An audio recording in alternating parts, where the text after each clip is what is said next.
aspetti la natura ha astuti metodi per trovare il tuo punto debole. Ma ricordati che io sono qui. Adesso magari non hai voglia di sentire niente.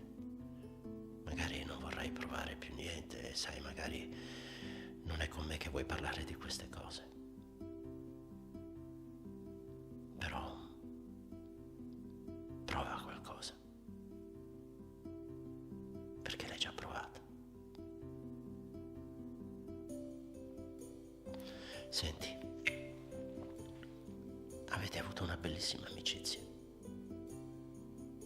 E forse qualcosa di più. Io ti invidio.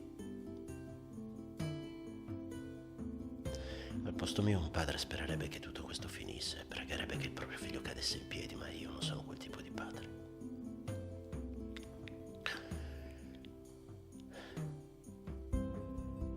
Strappiamo così tanto da noi per guarire in fretta dalle ferite che ci ritroviamo a 30 anni già in bancarotta.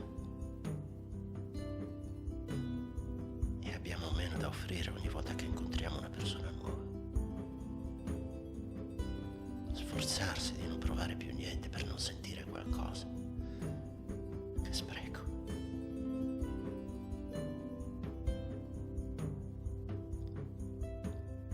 Forse ho parlato a sproposito. Ma voglio dire un'ultima cosa, per chiarire meglio. Io ci sono andato vicino una volta, ma non ho mai provato niente di simile. Ogni volta c'era qualcosa che mi fermava prima,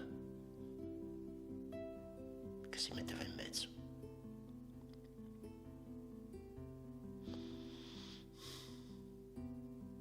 Senti, come tu vivrai la tua vita, questi sono affari tuoi.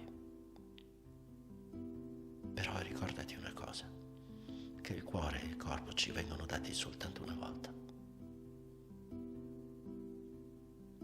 E men che non si dica, il cuore è inaridito. E per quanto riguarda il corpo, a un certo punto non lo guarda più nessuno. Né tantomeno ci si avvicina. Tu adesso senti dolore, tristezza. Non ucciderli. Al pari della gioia che hai provato.